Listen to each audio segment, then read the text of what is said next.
The global cost of cybercrime is expected to reach $10.5 trillion annually by 2025. Threats are targeting nation-states, companies, and individuals, and only 10% of this total market has any cybersecurity solution in place.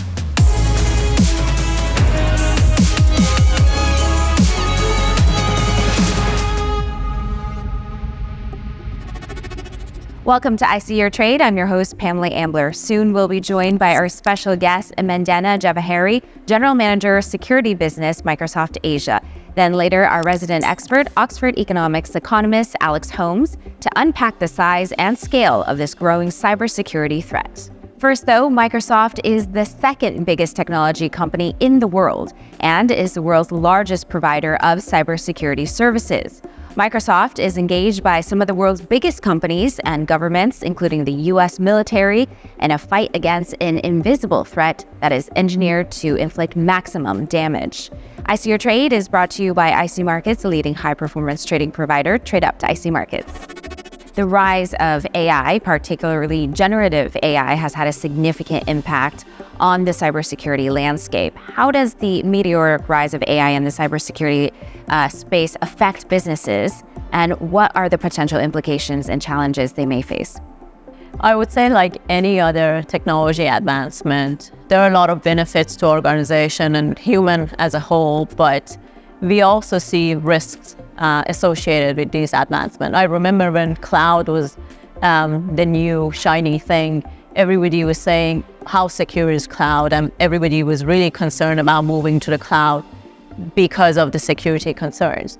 And now, of course, we see organizations and enterprises moving to the cloud because it's more secure. So I would say AI is something that we've been using and it's been around for a while, but the generative AI, we see that it's gonna introduce some new risks and attack methods, a new attack surface to the organizations. For example, there would be new ways of malware, the phishing campaigns, and also in general, we see the generative AI is making attackers as well as a defender way more efficient and quick. So we also need to be able to respond to it. Now, is there currently any line of defense against these AI-generated threats that you just mentioned? Definitely. So you probably know about Microsoft Copilot.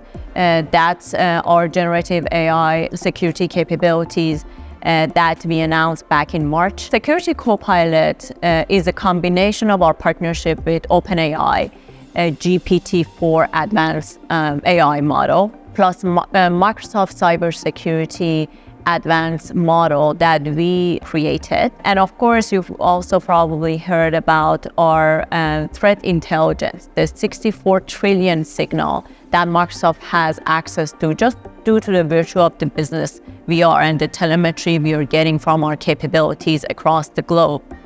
And then we combine that with 8,500 humans we have across the board, including our incident response team, our digital crime unit, our CDOC, which is our security operations center on how Microsoft protects itself. All of that intelligence and information, they come together to help our customers really become more productive and efficient on how they would detect, respond, and remediate security incident and security threats. So we look at authentication through cloud. We look at emails, attachments. We look at, let's say, Xbox, which is one of the largest attack surfaces actually on the consumer side.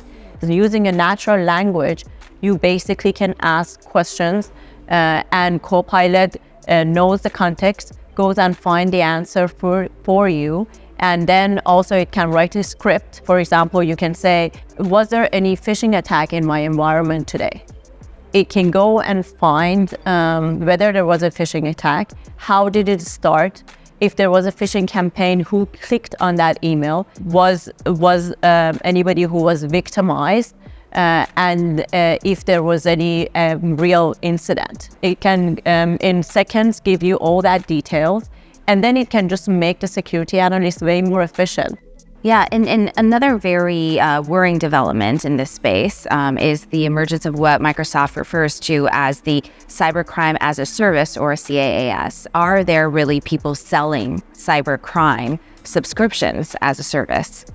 Yeah, we've seen an increase in cybercrime-as-a-service, and there are like many instances, but some of them that we've seen in our recent report is, for example, the email business compromise or ransomware as a service. And yes, there is a model for those that they're actually selling the kits that are very advanced and automated. It's very easy for even a junior attacker these days to get access to these kits, buy them, run them, and attack organizations. Now, this using business email, one of the cybercrime-as-a-service risk is this business email that you just described. Some of the numbers are really staggering. We're talking about hundreds of millions of threats. Yeah, so from, I would say, 2019 to 2022, which was the latest report that we had, we saw a 38% increase in those compromises.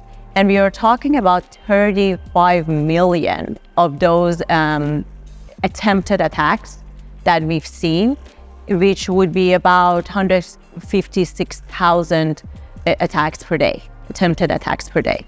And for people holding cryptocurrencies, how can you best protect your assets from cyber criminals? So we've seen an emergence of what's called Cryware.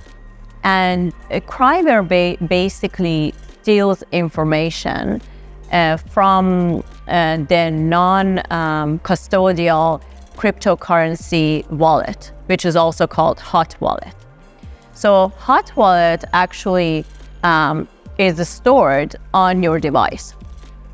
So which means it makes it easier to get access to cryptographic keys, which is needed for doing a transaction. Right? So if a bad actor gets access to the hot wallet, that means they can easily move your money from your wallet to their own wallet.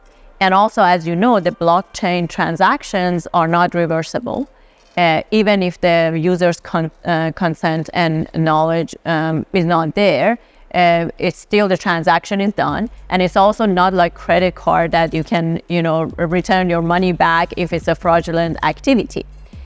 So it's actually very serious. So what we recommend to users is to make sure they're protecting their devices, and they can use modern antiviruses which blocks the Cryware and other malicious files. So there are controls available for the users that they can use to protect themselves. Or use a cold wallet. Or, yeah, exactly. Just use your cash. And let's move on to one of the biggest cybersecurity changes since the pandemic, which is the proliferation of internet-facing devices. So not only are more people using devices remotely, managers are using iPhones and computers to remotely connect to what used to be highly secure servers inside a physical building. So how is this changing the risk of cyber threats? So I would say when the pandemic happened, all of a sudden the IT and security department had to go from, mostly people being in the office to being 100% remote. And then, of course, now hybrid is our reality, and probably it's going to stay the reality. And there are even some organizations that they're going already 100% remote. It used to be like, for example, on the operational technology side, there was no access to the network, no access to the cloud, and it was this perception that they're safe. And now, of course, in that OT environment, you have a smart TV. You have a smart controller for your air conditioner. As you said, like there are devices that are IoT devices, and the challenges with the IoT devices is that they're not necessarily designed to be secure, patched, and controlled remotely. So that's definitely a risk. And some of your data shows that the biggest risk since the pandemic is through remote management devices. For sure, yes. We've also seen that in our latest report, that I believe there are about 100 million attacks in May of 2022 which is targeted to those remote and device management. So definitely. And for us, what we recommend to customer is to first make sure they have the basic security hygienes. And you will be surprised that a lot of enterprises, they still don't have a lot of those basic hygienes. So that's usually our recommendation to our customers. Things like multi-factor authentication, things like patching, making sure everything is up to date. Thinking of their framework for security from the zero trust perspective and zero trust principles, which is really bringing us back to basics of security. Assume breach.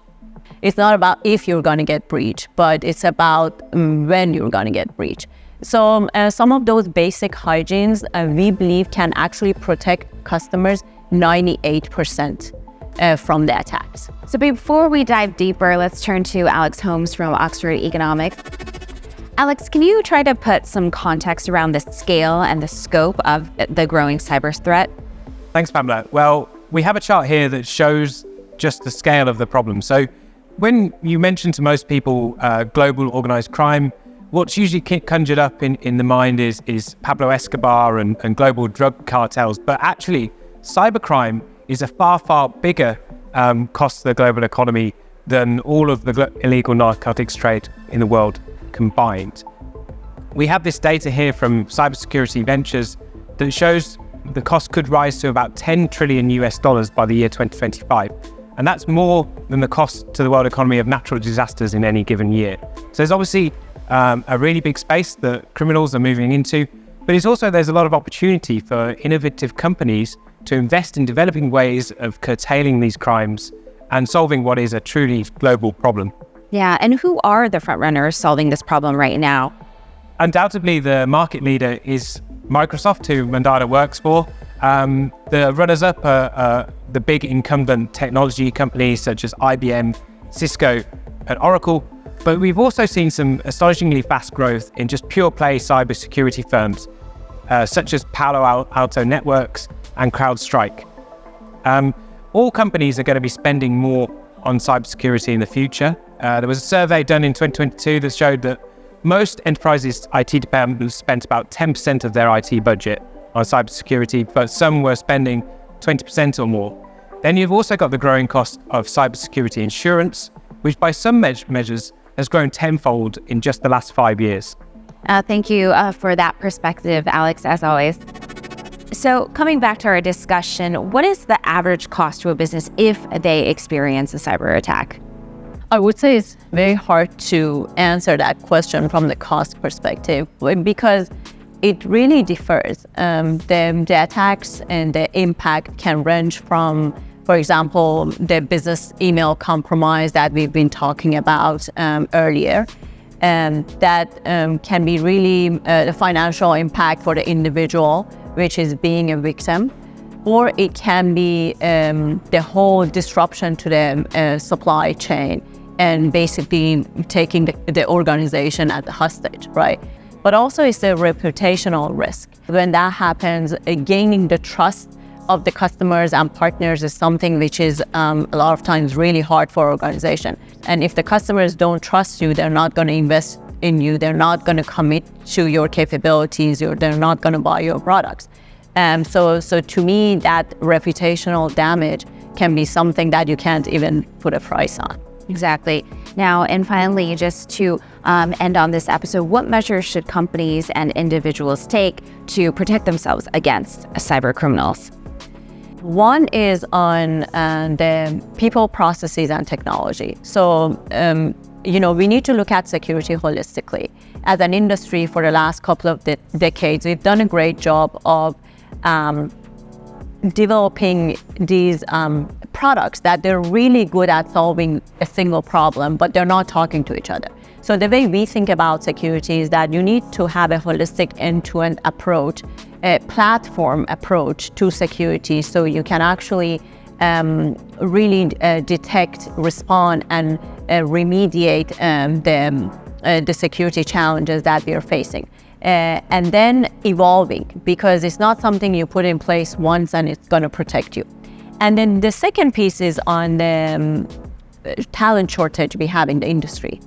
And that's something that I think the number today is 3.5 million shortage of talent in security. The problem we are trying to solve with security is very diverse.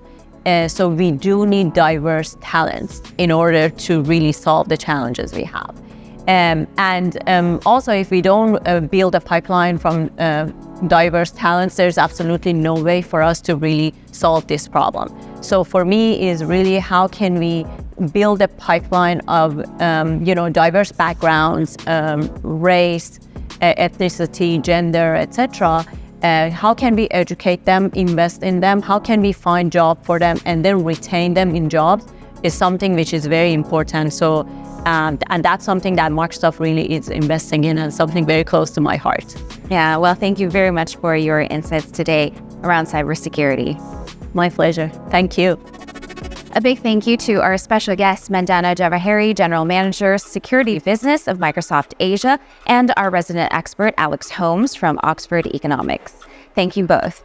If you learned anything from this episode, it's time to change your passwords, never leave your devices unattended, and keep your operating systems up to date. Also, kind of obvious, but if it looks like a spam email, for goodness sake, don't click the link. Thanks for tuning in to episode 11 of IC Your Trade. IC Your Trade is brought to you by IC Markets, a leading high-performance trading provider. Trade up to IC Markets. Thanks for joining us today. We look forward to seeing you next time, where we'll be asking, could the dominance of the US dollar be under threat?